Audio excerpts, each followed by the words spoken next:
ललिता मराठी किचनमध्ये आपले स्वागत। आज आपण उकडपेंडी बनवू। त्यासाठी मी सामग्री घेतली ते सांगते तुम्हाला। अर्धा किलो रवा घेतलेला आहे, 7-8 टमाटे घेतलेले चिरून, 2 मोठे कांदे घेतले चिरून, 7-8 हिरव्या मिरच्या चिरून घेतलेल्या आहे, कोथिंबीर घेतलेला आहे चिरून घेतलेला आहे, तडक्यासाठी मोहरी घेतलेली आहे, हळद आणि चवीनुसार मीठ। कढई गरम झालेली आहे, आता आपण थोडं तेल घालू। आता आपण रवा घालून भाजून आता तेल गरम झालेलं आहे, आता आपण रवा टाकू। रवा चांगला भाजून घेऊ।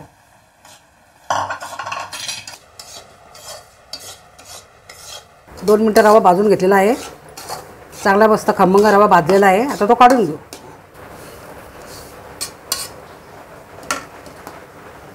आता आपण तेल टाकू। तडक्यासाठी मोहरी टाकू,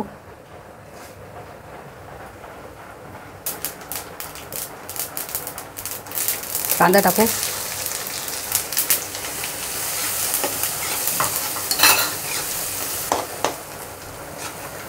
आता आपण हिरवी मिरची टाकू। आता चांगलं परतून घेऊ आणि मस्त खमंग भाजून घेऊ। कांदा आणि मिरची चांगली परतून घेतलेली आहे। आता आपण त्यात टमाटा टाकू।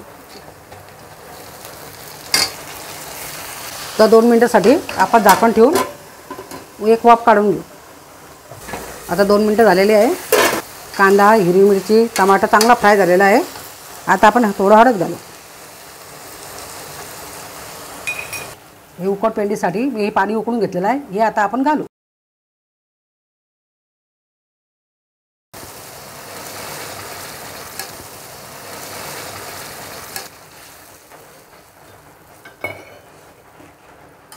चवीनुसार मीठ घालू, कोथिंबीर घालू, उकळी येऊ देऊ। ही चांगली उकळी आलेली आहे। आता आपण याच्यात रवा घालू। थोडा थोडा करून रवा टाकत राहायचा, हलवत राहायचं। गुठळ्या पडल्या नको पाहिजे।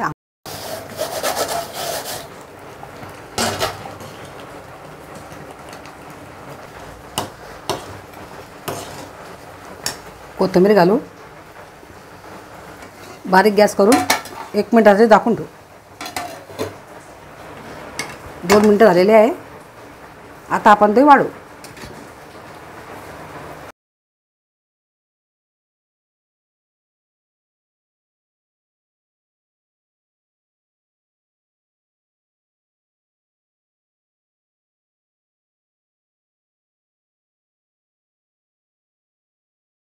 गरमागरम उकडपेंडी तयार झालेली आहे। आता आपण ते खाऊ। ललिता मराठी किचनला लाईक, शेअर आणि सबस्क्राईब करा। धन्यवाद।